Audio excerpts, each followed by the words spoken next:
Bismillahirrahmanirrahim. Alhamdulillah, wassalatu wassalamu ala Rasulillah wa ala alihi wa sahbihi wa mawalah, amma ba'd. Ikhwas sekalian belakang Allah Azza wa Jalla, ya resiko pembicara ketiga itu pasti ya materi-materinya Masya Allah yang pertama dan kedua kalau lebih bagus dari yang ketiga harap dimaklumi ya karena beliau berdua adalah orang-orang yang Masya Allah di bidang ilmu hadis ya.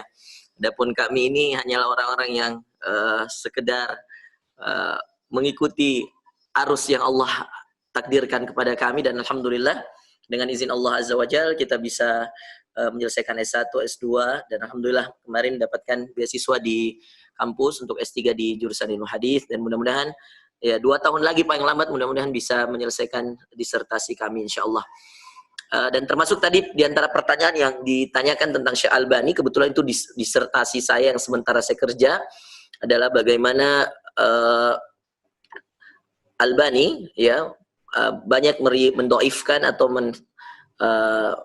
melemahkan hadis-hadis yang dikaryakan oleh At-Tirmidzi dalam sunannya dan itu disahihkan disahihkan oleh Albani yang mana hadis-hadis tersebut didoifkan oleh At-Tirmidzi ya dan dalam sunannya dan itu menjadi konsentrasi kami di disertasi S3 kami.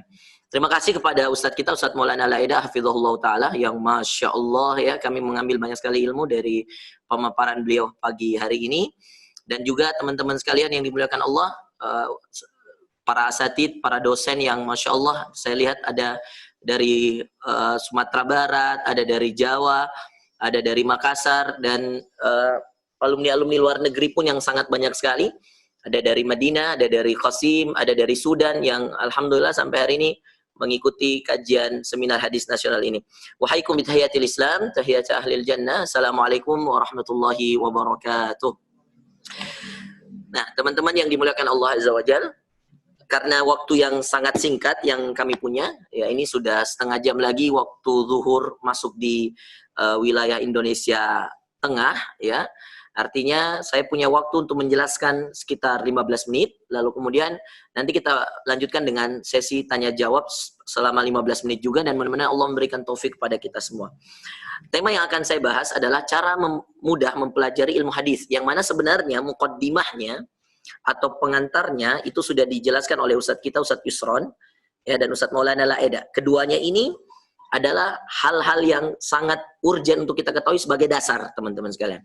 Seperti yang kata Ustadz Maulana Al-Aida, apa yang kita sampaikan hari ini, baik Ustadz Yusron, Ustadz Maulana maupun saya, tidak mungkin bisa mencakup semuanya. Ini hanya kulit-kulitnya saja. Bahkan ya kalau ada di luar kulit lagi ya di luarnya kulit itu. Karena ilmu hadis adalah ilmu yang sangat luas teman-teman sekalian. Makanya di Timur Tengah itu, khususnya kami di Sudan ya, begitu juga dengan teman-teman di Mesir, begitu juga dengan teman-teman di Madinah, fakultas hadis itu fakultas yang sangat menakutkan. Iya. Karena banyak hal, ya. Di antaranya salah satunya ketika saya S2, ya, fakultas Quran itu ada sekitar hampir 50 orang, ya, pendaftarnya dan seterusnya. Kemudian fakultas dakwah, fakultas akidah dan seterusnya. Itu semuanya puluhan. Dan kita di fakultas hadis hanya 9 orang, bayangkan. Dari 9 orang ini, semester satunya jatuh 4 orang. Dan yang bertahan 5 orang. Dari 5 orang ini, di semester 2, yang menyelesaikannya ya sampai lulus di sidang tesis S2 itu hanya 4 orang dan salah satunya kami. Yang satunya lagi gugur dan begitulah ya ilmu hadis ini sangat sangat luas sekali dan Masya Allah perlu juhud ya, perlu badlul juhd ya, mengeluarkan tenaga, pikiran dan konsentrasi penuh untuk bisa mendalami ilmu hadis ini. Tapi kemuliaannya dan keutamaannya tidak kalah dengan perjuangan orang-orang yang memperjuangkan keilmuan ini. Nah, saudara sekalian yang dimuliakan Allah Azza wa Jalla, insyaallah hasil video dari materi-materi kita hari ini insyaallah nanti akan diupload di YouTube untuk memudahkan teman-teman ya untuk mendapatkan dokumentasi ya pada kesempatan hari ini. Nah, termasuk ini tadi saya lihat ada yang banyak sekali bertanya bagaimana zaman sekarang dengan komputer yang sangat bermanfaat mempercepat kajian hadis. Nanti insya Allah saya bisa jawab ya karena saya termasuk pengguna ya aplikasi-aplikasi yang bisa memudahkan kita untuk mendapatkan ilmu hadis. Dan ini sebenarnya yang akan menjadi inti dari materi saya. Nah, teman-teman yang dimuliakan Allah, saya bagi materi saya menjadi 3 hal. 1, cara mudah mempelajari ilmu hadis. 2, bagaimana korelasi antara mempelajari ilmu hadis ya dengan ilmu-ilmu yang lain, ya, yang khusus kita dapatkan di semua bidang kita. Nah ini penting ini, karena penerapan era milenial ini, orang biasanya nggak mau belajar kalau nggak ada manfaat yang dia dapatkan. Saya dokter Ustadz, saya mau belajar hadis, tujuannya apa? Banyak, ya. Anda bahkan dokter, kalau Anda mau jadi dokter yang hebat, Anda harus pelajari hadis-hadis. Karena dalam hadis-hadis itu Anda akan mendapatkan banyak sekali ilmu tentang kesehatan. Kemudian saya Ustadz seorang politikus, ya, banyak di dalam ilmu hadis tentang kepemimpinan, ya. Saya Ustadz seorang petani, banyak dalam ilmu hadis tentang pertanian, tanam-tanaman. Saya Ustadz seorang pelaut, dalam ilmu hadis banyak tentang laut, ya, diceritakan tentang laut dan semua gambaran-gambarannya misalkan. Dan banyak sekali, ya. Jadi yang pertama kita cara mempelajari ilmu hadis, ya, secara mudah. Bagaimana cara mudahnya? Lalu kemudian kita pindah bagaimana korelasi ilmu hadis dengan ilmu-ilmu yang lain, teman-teman. Ya, jadi semua yang awam, Ustadz tidak perlu malu. Saya Ustadz jurusan komputer. Penting nggak belajar? Penting banget. Nanti dengan kecerdasan Anda dengan komputer itu, Anda akan mudah, kalau Anda paham bagaimana menggunakan aplikasi-aplikasi hadis, Anda akan mudah mencari ini hadis sahih, ini hadis dhaif, lalu kemudian Anda akan mudah untuk nge-share, dan Anda akan bisa mencari di aplikasi, ada banyak sekali aplikasi ilmu hadis, kutub-kutub hadis, dan seterusnya yang bisa membantu Anda untuk, ya, mendapatkan manfaat pahala dari ilmu komputer Anda, dan lain-lain sebagainya. Kemudian yang ketiga, ini penerapannya. Penerapannya itu aplikasinya, teman-teman. Ketika kita sudah mengerti ilmu hadis, ini yang paling urgent sebenarnya. Di era milenial seperti ini, saya khawatir banyak orang yang asal baca, sekali baca, langsung kemudian mempraktekkan. Dan saya sudah ceramahkan dalam banyak sekali kisah-kisah nyata, di antara teman-teman yang mungkin baru hijrah dan seterusnya. Salah satu kisahnya, saudara sekalian, ada orang yang baru ikut kajian. Setelah ikut kajian, dia mendengarkan hadis tentang, ya, celana cingkrang. Ya. Lalu kemudian, dan itu kebetulan hadisnya Bukhari, ya, yang di bawah mata kaki itu di neraka, ya. Lalu kemudian dia pulang, ya. Setelah dia pulang, hadis yang dia pelajari betul, ya. Tetapi ketika dia pulang, apa yang dia lakukan, saudara sekalian? Dia menegur bapaknya. Lalu dia mengatakan, bapak ini kemana-mana bawa api neraka, dengan gaya seperti itu. Lalu bapaknya merasa tersindir. Lalu katakan, kamu habis kajian dari mana? Ya. Berani sekali kamu bilang seperti itu ke bapak. Lalu dia mengatakan seperti itu. Terjadilah perdebatan. Setelah perdebatan, akhirnya malam itu terjadi pertikaian. Ya, sama-sama masuk kamar lalu kemudian tidak bicara. Keesokan paginya, ya, bapaknya ini dalam keadaan kaget. Ya, ketika kemudian memakai celananya, dan celananya itu di bagian bawahnya sudah keluar benang-benangnya. Ya. Subhanallah. Apa yang terjadi? Anaknya dicari, tidak ada di rumah. Ternyata anaknya masih singgah di masjid karena takut apa yang dia lakukan tadi malam ketahuan bapaknya. Dan bapaknya tahu. Apa yang dia lakukan? Malam itu ketika orang tuanya tidur, dia masuk ke dalam kamar orang tuanya, mengambil semua celana orang tuanya, lalu digunting dengan guntingnya. Lalu kemudian bapaknya ketika mau mengajar, kebetulan bapaknya ini guru SMA, ketika memakai celananya sudah, ya, keluar benang-benangnya. Ini subhanallah, ini di era milenial seperti ini bahaya orang yang kemudian salah memahami, ya, matan hadis dan bagaimana aplikasinya dalam konteks, ya, kita hidup dalam bermasyarakat, berumah tangga dan seterusnya. Ini satu. Yang kedua, ada juga yang pulang kajian, dan ini juga sebenarnya saya sudah pernah ceritakan. Ada yang pulang kajian ketika itu Ustadz membahas tentang fitnah wanita. Ya, kata Rasulullah SAW, "Ma taraktu fitnatan ba'di adarru 'ala rijali minan nisa." Kata Rasulullah SAW dalam sebuah hadis, saya tidak meninggalkan sebuah fitnah setelah saya hidup yang lebih besar sekali, ya, bagi manusia, bagi khususnya kaum lelaki, dari fitnah wanita. Karena kebetulan dia ini adalah orang yang merasa umurnya sudah pas, ya, pekerjaannya sudah ada dan seterusnya, maka kemudian dia pulang sampai di rumahnya, ya, di tengah meja makan seperti itu, lalu kemudian dia buka pecinya, lalu kemudian dia pukulkan di atas meja makan. Padahal orang tuanya menawarkan, ayo makan nak, ayo makan. Dia marah-marah. Apa yang dia katakan, teman-teman sekalian? Dia katakan, nikahkan saya. Tidak bisa, saya harus nikah. Ya. Dia memaksa orang tuanya. Ya. Hanya orang tuanya kemudian tidak menerima. Ada apa dengan kamu? Dia bilang, saya sudah terfitnah dengan wanita dan seterusnya. Tidak seperti itu, saudara-saudara sekalian. Akhirnya orang tuanya mengusirnya dari rumah. Ya. Kata dia, kalau Anda mau menikah, menikah saja. Tapi kami tidak akan pernah ridho dan tidak akan pernah mengizinkan pernikahanmu. Nah, akhirnya apa yang terjadi? Ya, yang akan didapatkan adalah justru ya permusuhan dari orang yang semestinya diharapkan ridhonya, orang tua. Ya. Dan ini menjadi kesalahan yang luar biasa yang kita dapatkan. Baik. Teman-teman sekalian, contoh yang lain sangat banyak sekali. Ya, di era milenial seperti ini, banyak sekali masalah-masalah karena pemahaman yang kurang. Makanya Imam Bukhari mengatakan al-ilmu qabla qawli wal amal. Ilmu itu lebih didahulukan sebelum kita ya berkata dan sebelum kita berbuat. Nah, saudara-saudara sekalian yang dimuliakan Allah Azza wa Jalla, kita mulai dengan cara mudah belajar ilmu hadis. Cara mudah belajar ilmu hadis, saya kembali menjadinya bagi 3. Ya. 1, ya, yang paling penting ini, ya. Bagaimana kita mencari ya hadis ya sesuai dengan kaidah yang telah ditetapkan. Jadi yang paling pertama, fahami kaidahnya. Kaidahnya hadis sederhananya teman-teman 3. Ya. Hadis itu sederhananya 3 sebenarnya. Sebenarnya kalau mau diringkas lagi 2. Yang diterima dan yang ditolak. Sahih, dhaif. Benar, lemah. Ini sebenarnya hadis berputar di sana. Nanti kemudian ada beberapa ulama hadis, ya ini kalau saya mau jelaskan panjang sekali, waktu kita sangat terbatas, jadi saya singkat saja, ya. Yang memasukkan antara sahih dan dhaif hasan. Ya. Yang sahih itu pasti diterima. Yang dhaif itu pasti ditolak. Lalu ada hasan. Lalu kemudian muncul lagi, ya, hasan li dzatihi, hasan li ghairihi, sahih li dzatihi, sahih li ghairihi. Itu karena ada yang lemah misalkan, tapi hadis lemah ini didukung dengan hadis yang lain yang lebih sahih daripada hadis yang lemah ini karena banyak riwayatnya, banyak yang meriwayatkan, banyak sahabat yang meriwayatkan, akhirnya jadi kuat. Nah, dan seterusnya dan seterusnya. Nah, maka yang paling penting sekarang dipelajari untuk para pemula, Ustadz, saya mau belajar ilmu hadis. Bagaimana caranya? Sederhana. Ya. Cara pertama adalah ngerti, ya, dan faham, ya, mana hadis sahih, mana hadis dhaif. Iya, sederhana. Dan subhanallah teman-teman, kalau Anda kembali pada kitab rujukan yang dikarang oleh ulama yang dikenal dengan Kutubus Sittah, ya, kitabul ya buku-buku referensi utama dalam buku-buku ilmu hadis, itu ada 6 yang paling terkenal. Ya, ini yang para pemula bagus sekali untuk kemudian mulai dari 6 ini. Ada Sahih Bukhari, ini yang paling pertama tinggi derajatnya, baru kemudian ada Sahih Muslim.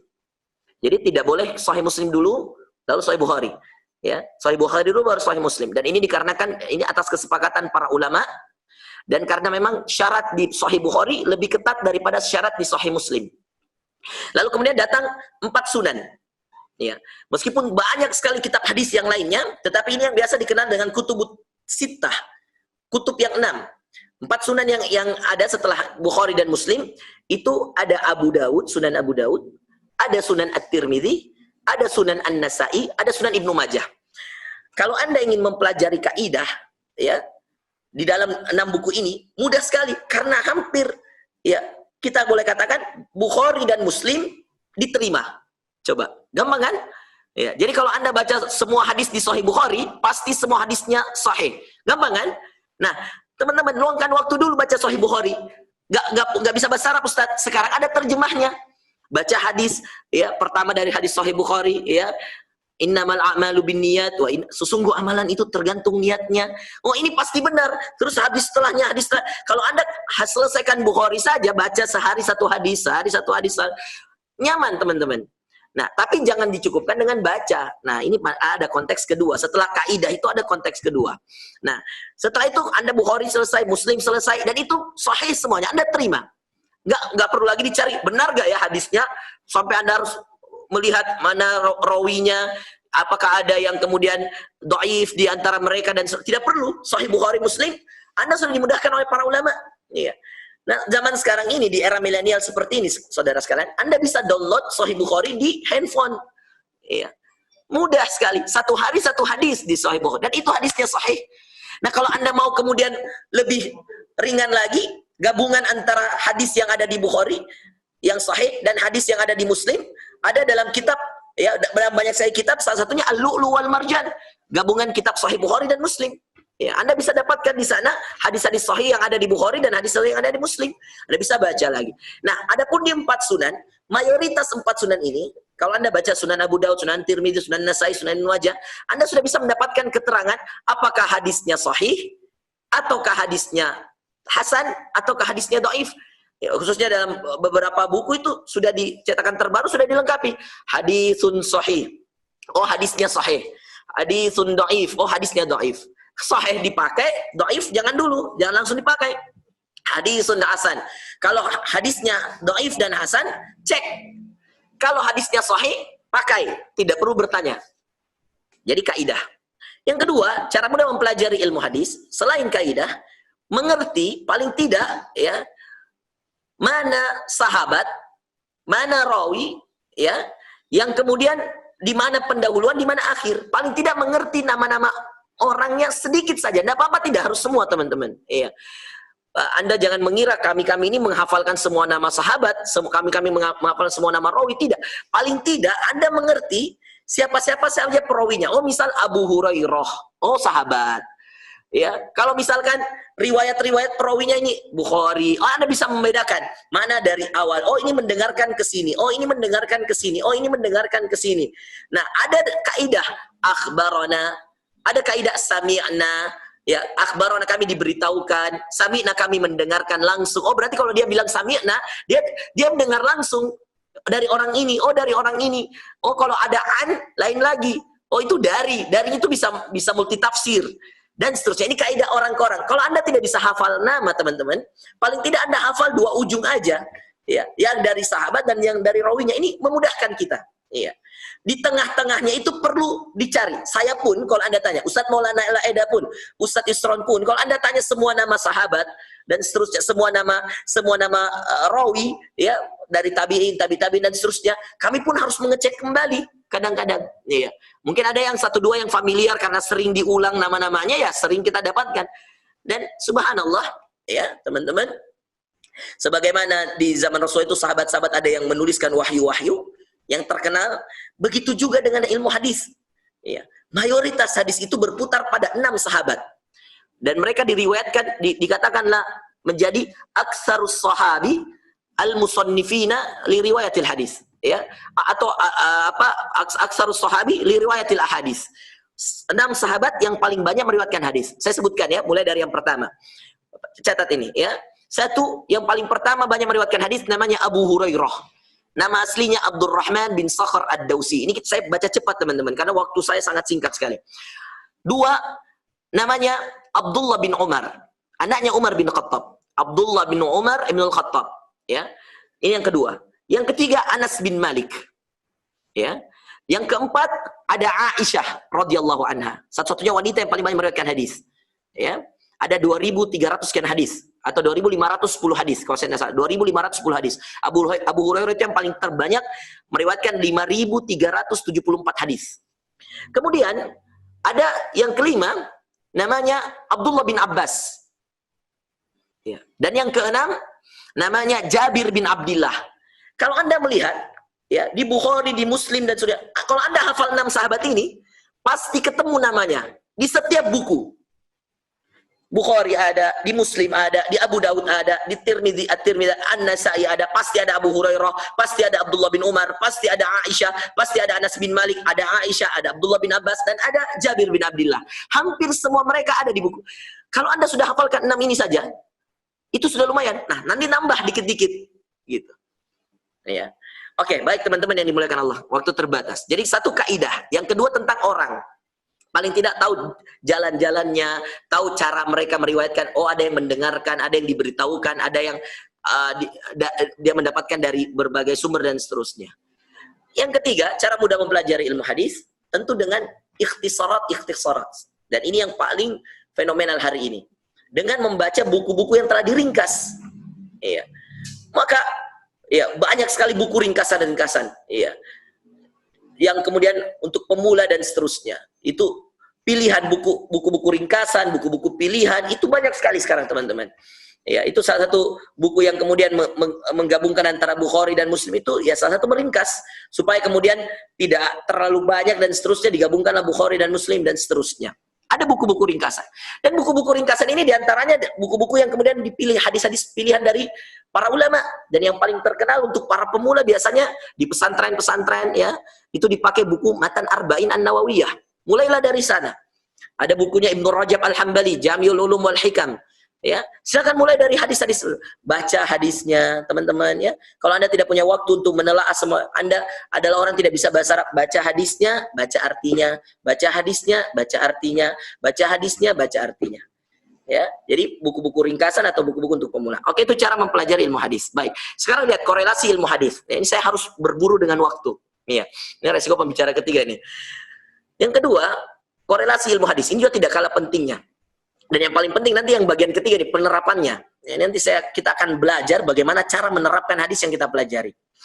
Nah, yang kedua, teman-teman, bagaimana caranya setelah kita sudah menguasai tadi kaidahnya, orang-orangnya, kemudian kita telah membaca buku-bukunya, korelasinya apa, Ustaz?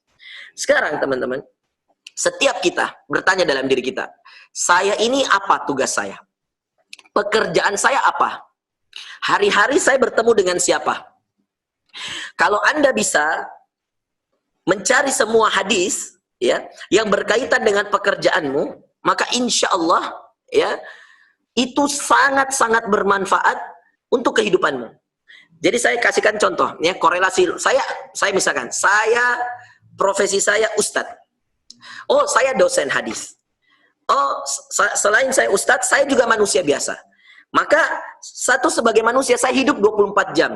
Oh, semua hidup saya mulai dari bangun tidur sampai tidur lagi perlu ilmu. Oh, ternyata mau tidur itu ada ilmunya. Rasulullah SAW hadisnya terpisah, ya.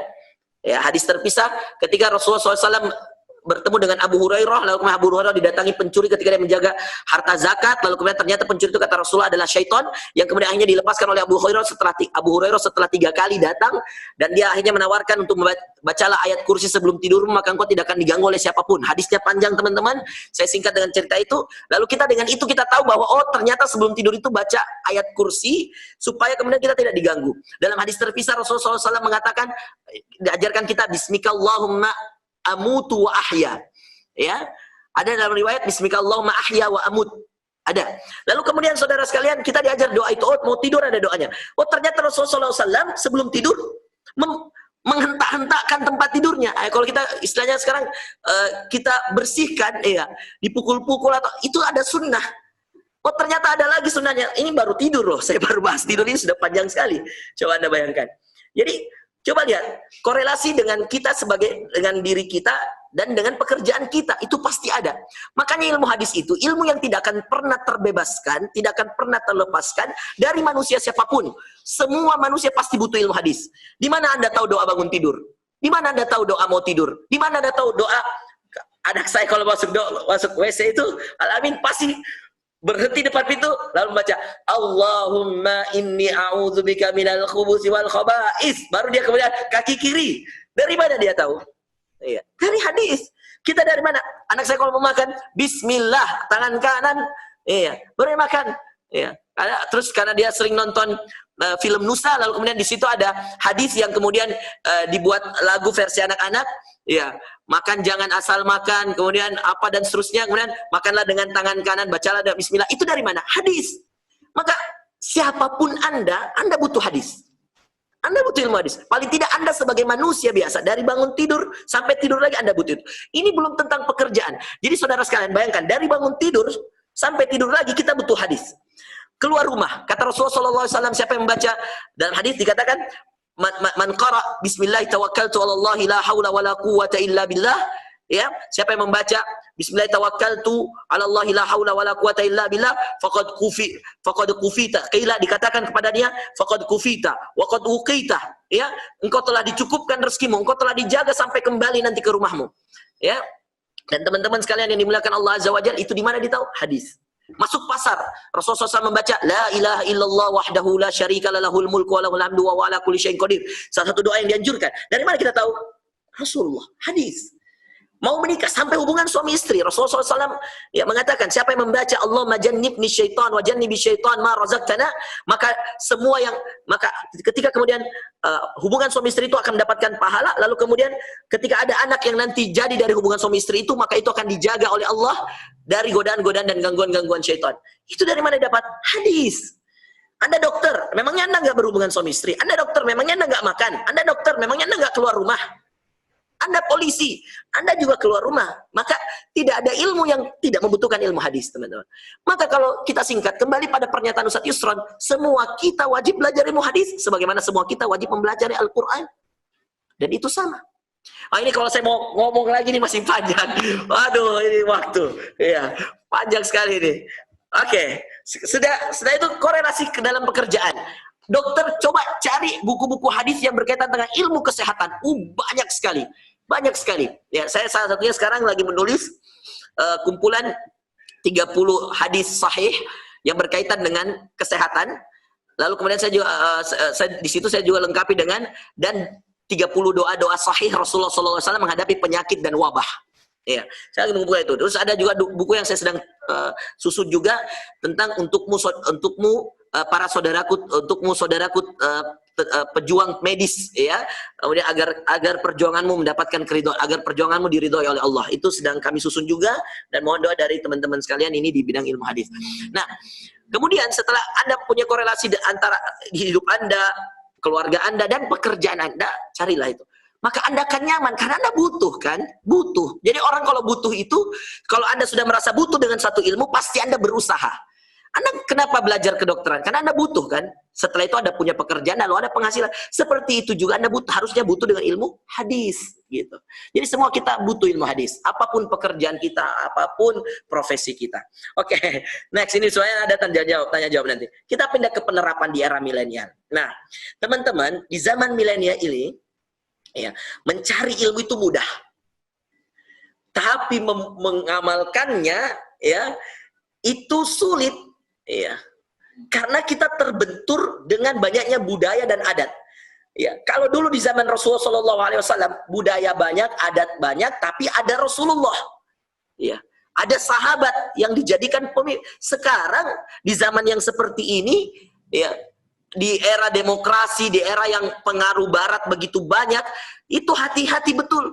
Ya, sedikit saja kita keras, kita dibilang ekstrim, kita dibilang radikal, padahal yang kita terapkan adalah sunnah Rasulullah. Nah, bagi saya bukan sunnahnya yang salah, bukan pemahaman, bukan hanya penggunaan hadisnya yang salah, tetapi yang salah adalah ketika kita menyampaikannya ke orang lain. Saya berjenggot, saudara sekalian. Saya ke Roma, ke Italia. Saya pakai saut ke Roma, ke Italia. Saya pakai peci, naik pesawat ke Perancis, ya, dari Italia ke Perancis, ya, dari Perancis saya naik bus ke Belanda untuk ceramah di Belanda sana. Saudara sekalian, saya biasa, orang-orang memandang saya biasa sekali. Orang Eropa melihat tidak ada yang aneh, ya. Karena ternyata, ya, yang membuat kita aneh itu diri kita sendiri, ya. Kenapa harus kemudian kita malu dengan sunnah jenggot misalkan. Padahal orang-orang Barat banyak yang berjenggot. Di Prancis, demi Allah saya katakan, tidak kurang saya menemukan 10 wanita selama perjalanan saya di Prancis sama istri saya yang bercadar seperti istri saya. Jadi saya bawa istri saya bercadar dan ada anak saya. Dan itu di Prancis, teman-teman. Biasa. Ya. Nah, tapi kita justru di Indonesia ini yang mayoritas muslim, ya, aneh bin ajaib sebenarnya kita merasakan. Dan itulah sebenarnya tantangan kita di Indonesia, bagaimana kemajemukan ini membuat kita harus pinter menerapkan sunnah. Ingat, tidak ada sunnah, perhatikan teman-teman, tidak ada sunnah kecuali yang ditawarkan dengan sunnah itu adalah rahmatan lil alamin. Kembali pada ayat Allah dalam surah Al-Anbiya, wa ma arsalnaka illa وَمَا أَرْسَلْنَاكَ إِلَّا رَحْمَةً لِلْعَالَمِينَ. Semua sunnah itu kembali pada ayat ini, teman-teman. وَمَا أَرْسَلْنَاكَ إِلَّا, tidaklah kami mengutus wahai Muhammad إِلَّا رَحْمَةً لِلْعَالَمِينَ, kecuali rahmat bagi alam semesta. Maka setiap Anda menerapkan sunnah, kalau yang muncul setelah Anda menerapkan sunnah itu adalah adalah kebencian dari orang-orang yang sebelumnya menyayangimu, maka ini ada tanda tanya. Ada tanda tanya. Kalau benci dari awal, seperti orang Yahudi, orang Nasara yang memang kata Allah, walan tardu ankal yahudu walan nasara hatta itu sudah oke, tidak ada masalah. Tapi kalau ibumu jadi membencimu setelah menerapkan sunnah, ayahmu jadi membencimu setelah menerapkan sunnah, kamu cingkrang, tapi sebelum kamu cingkrang, ayahmu menyayangimu. Tapi setelah kamu mengangkat sopmu, atau mengangkat jubahmu, atau mengangkat pakaianmu, dan alhamdulillah, saya pun di keluarga saya orang yang paling pertama, celana saya di atas mata kaki, tapi pelan-pelan. Sampai hari ini ayah saya, seorang dosen, ya bahkan dia direktur sekarang di salah satu kampus politeknik di Makassar, itu celananya masih di bawah mata kaki, tapi kita bisa berdiskusi. Ya. Ada hal yang ranah fikih yang kita bisa beritahukan, dan saya sudah beritahukan ayah, dan dia juga punya dalil yang lainnya, silahkan jalan masing-masing. Adik saya beritahu, dan alhamdulillah juga mengangkat celananya. Anak adik saya yang wanita, yang perempuan, awalnya tidak mau berjilbab besar, pelan-pelan, akhirnya sekarang bercadar. Tidak ada kewajiban, iya, untuk bercadar, tapi saya berusaha untuk menjadikan adik saya lebih baik, lebih menutup auratnya dan seterusnya. Tapi dengan menjaga keluarga kita agar kemudian tetap harmonis, karena aslinya sunnah itu rahmatan lil alamin. Ayo pelan-pelan teman-teman. Anda mau berubah, boleh dan sangat bagus sekali. Tapi ingat, ya, ada kewajiban-kewajiban yang perlu Anda jaga, ada perasaan-perasaan yang perlu Anda jaga, dan itu semuanya butuh thariqah. Dalam bahasa saya, thariqah itu cara. Maka sunnah itu teman-teman, dan penerapannya di era milenial, hadis-hadis tersebut, penerapannya di era milenial seperti ini butuh cara. Ingat, ada prioritas. Makanya dalam kaidah fikih itu ada fiqhul aulawiyat. Ya, ada fikih prioritas yang dibahas oleh para ulama kita. Di mana Anda mendahulukan sesuatu dari yang lain. Ya, kalau Anda disuruh pilih antara ini dengan ini, Anda harus memilih. Kalau Anda bisa menggabungkan tentu baik, tapi kalau tidak, Anda harus memilih. Ya. Kalau memang orang tuamu, ya, belum setuju dengan cadarmu, ya, dan dia sangat kekeh, nanti setelah menikah bersabar, ya. Mungkin ada seorang awak yang mau sekali, tapi minta izinlah untuk dipanjangkan dulu jilbabnya, pelan-pelan, sampai kemudian ibumu betul-betul faham, orang tua betul-betul faham, mintalah keridoannya, jelaskanlah baik-baik. Sebelum itu khidmatlah keduanya, bikinkan teh, cucilah piring, cucilah ini dan seterusnya, cucilah pakaian. Berikan khidmat-khidmat terbaikmu, karena ingat, ya, berbakti pada keduanya wajib. Sedangkan cadar itu masih ada ranah perbedaan pendapat ulama. Adapun berbakti pada orang tua tidak ada perbedaan di sana, teman-teman. Nah, ini perlu cara. Jadi, teman-teman yang dimuliakan Allah Azza wa Jalla, penerapan di era milenial ini, ketika Anda mendapatkan hadis dan Anda ingin menerapkannya, jaga diri baik-baik, jaga orang-orang yang kita sayangi baik-baik, agar kemudian tidak ada yang terzolimi di sana. Nah, teman-teman yang dimuliakan Allah Subhanahu wa taala, ini karena sudah mau zuhur, saya tutup ya. Di antara juga penerapan di era milenial ini, teman-teman, kita mencari hadis lewat handphone, smartphone. Dan kita mendapatkan penjelasannya di smartphone misalkan. Ketika kita mau share, teman-teman, itu mudah. Tapi jangan sampai kita terlalu memudah-mudahkan. Saya berharap di antara kesalahan orang sekarang, belum dia baca hadisnya, belum dia pastikan hadisnya, dia langsung share. Maka kadang-kadang hadis itu yang di-share adalah hadis-hadis dhaif. Khususnya yang berkaitan dengan ilmu-ilmu yang gaib. Misalkan tentang kiamat. Ya. Banyak sekali saya menemukan ulama, bahkan na'udzubillah, ya, ustadz-ustadz, ya, masih menggunakan hadis-hadis yang dhaif. Ya. Saya berharap ya para kita semua, ustadz-ustadz, ulama dan seterusnya, dan bahkan antum semua yang hadir hari ini, ya, lebih berhati-hati lagi. Karena sekarang memang mudah menemukan hadis, tapi mudah juga kita, ya, salah dalam menggunakan hadis.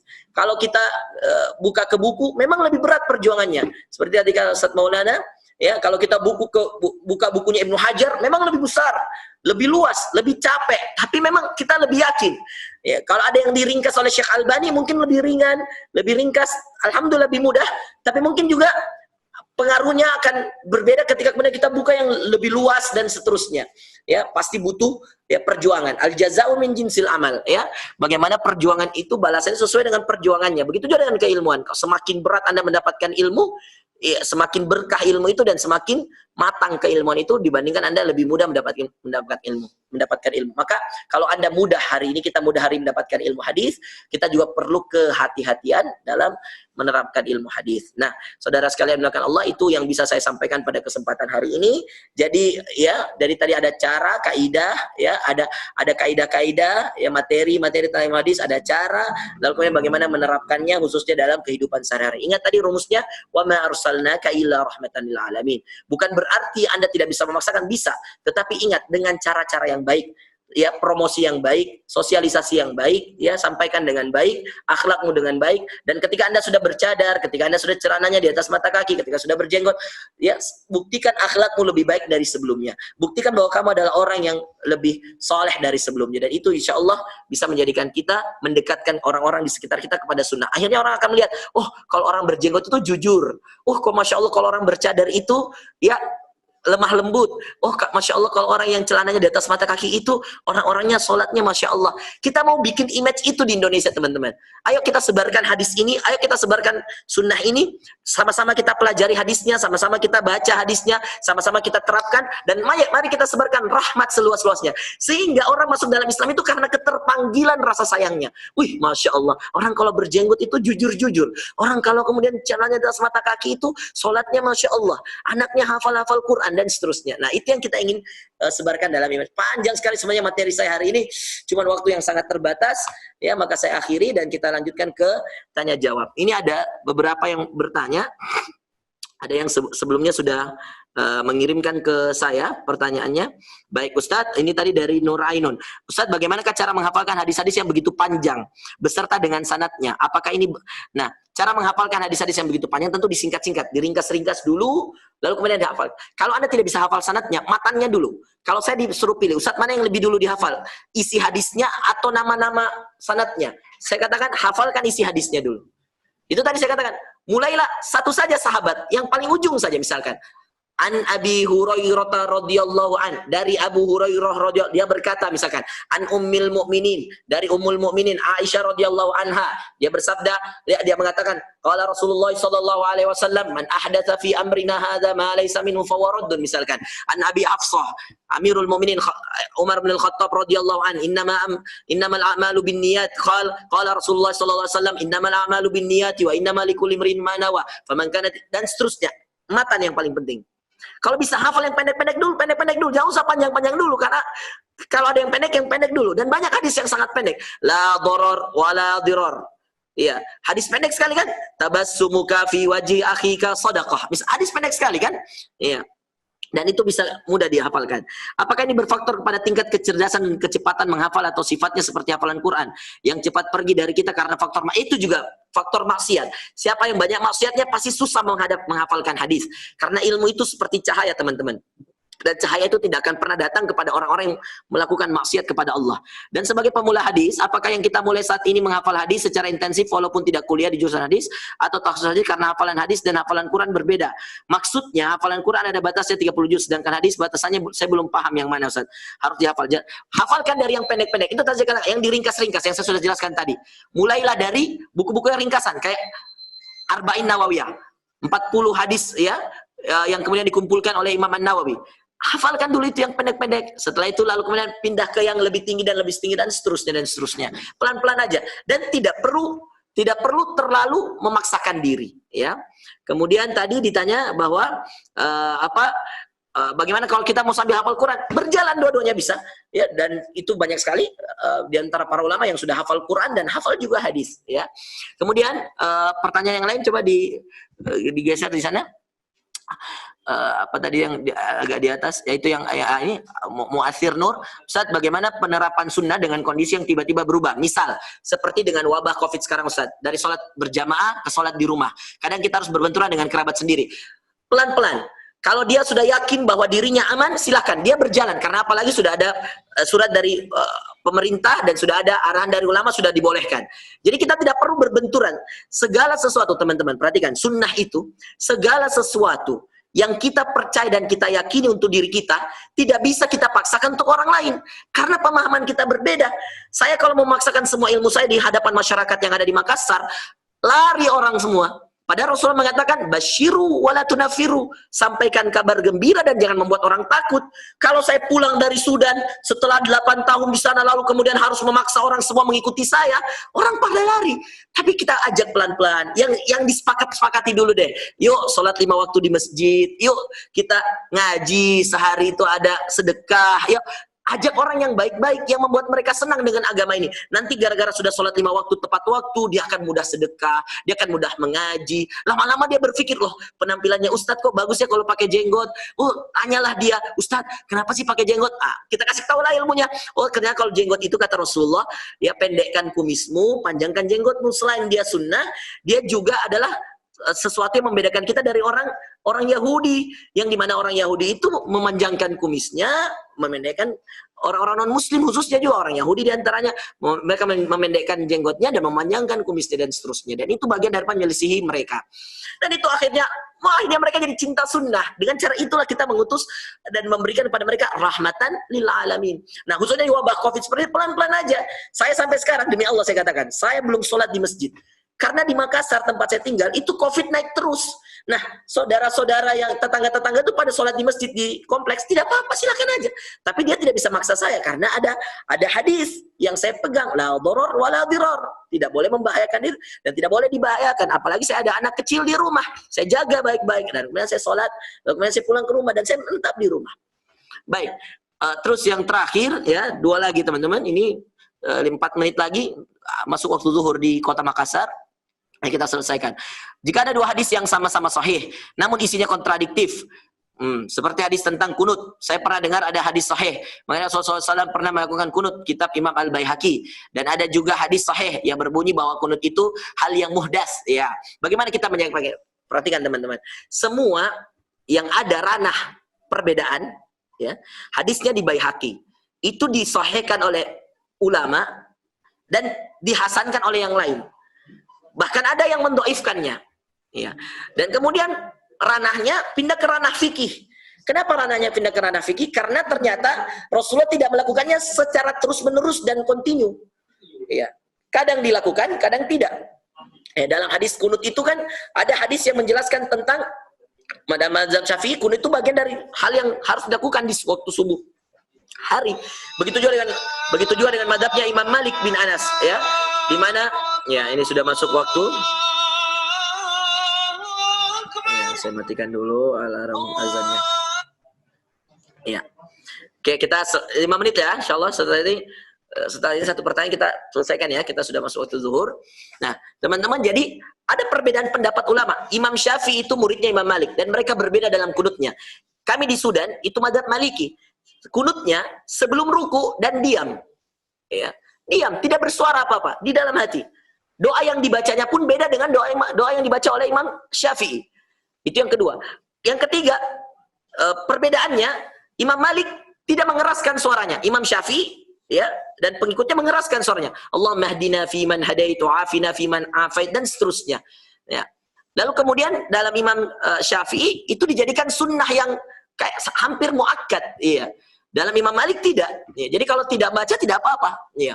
Nah, teman-teman, ini guru dengan murid yang bertemu langsung dan itu berbeda pendapat. Imam Ahmad bin Hambal suatu ketika sholat di belakang Imam Syafi'i dan Imam Syafi'i kunut dan dia ikut kunut. Ya, bahkan ada jamaahnya yang kemudian protes lalu mengatakan, wahai Imam, kenapa engkau ikut kunut? Karena apakah ada orang yang lebih mengerti sunnah dari Syafi'i? Ya, bahkan Imam Syafi'i itu dikatakan nasirus sunnah. Maka hal-hal yang seperti ini, perhatikan teman-teman, tidak ada hadis sahih yang bertentangan dengan hadis sahih yang lain, tidak ada. Tidak ada, Anda tidak akan temukan itu.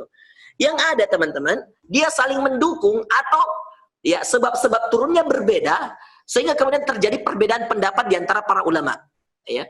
Tidak ada hadis yang menentang hadis yang lain, tidak ada. Tidak ada hadis yang menentang Al-Quran, itu tidak ada. Itu pemahaman orang-orang radikal, pemahaman orang yang menjatuhkan agama ini.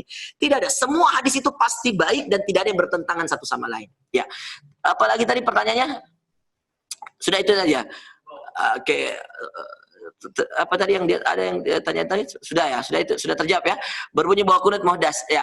Adapun yang mengatakan ya, yang mau kunut salatnya sah, yang tidak kunut salatnya sah, yang tidak ya dan itu baik ya silakan. Yang mau kunut ya silakan. Kalau meyakini kunut itu merasa dalilnya kuat silakan.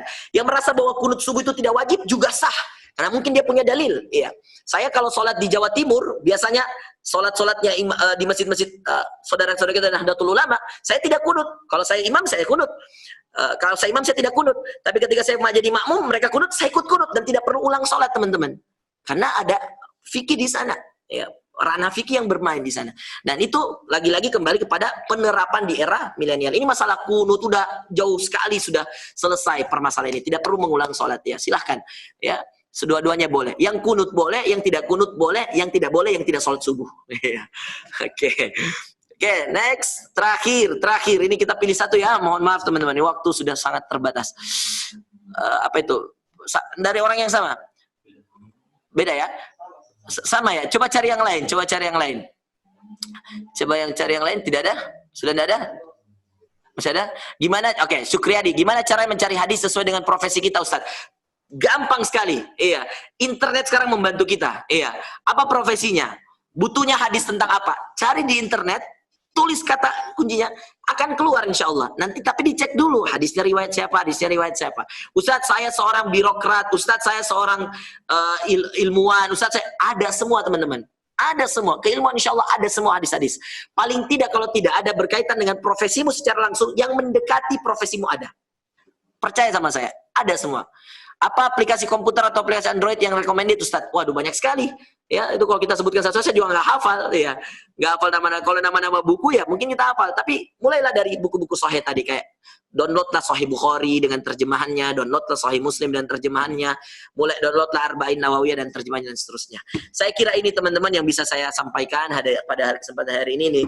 Resiko menjadi pembicara ketiga itu yuk, ngomongnya buru-buru, kita nggak bisa banyak cerita kita banyak, tapi mohon maaf dan masya Allah Ustaz kita masih menyimak ini Ustaz Maulana Laeda. Ya Allah jazakallah khair Ustaz, barakallahu fikum ala ilmikum wa ala yani khidmatikum wa ala jazakum khair. Ya Allah Ustaz, barakallahu fikum. Dan beliau ini sekedar informasi teman-teman sekalian, beliau sekarang ya subuh ya, masih dari waktu subuh tadi ikut mengisi acara kita itu setelah sholat subuh, masya Allah. Jazakumullah khairan. Dan teman-teman semuanya, barakallahu fikum insyaallah. Semoga ilmu yang kita sampaikan dari Ustaz Yusron, Ustaz Maulana dan kami bermanfaat bagi kami pribadi masing-masing dan insyaallah bagi keluarga kami dan insyaallah bagi teman-teman semua. Mudah-mudahan kita semua dijadikan orang-orang yang selalu dekat dengan ilmu hadis, selalu dekat dengan Al-Quran, selalu dekat dengan amalan-amalan sunnah Rasulullah SAW. Wa natamanna, dan kita berharap kita semua dikumpulkan oleh Allah Azza wa Jal bersama Nabi kita Muhammad sallallahu alaihi wasallam fi firdausihil a'la. Wa jazakumullahu khairan wa barakallahu fikum. Wassalamualaikum warahmatullahi wabarakatuh.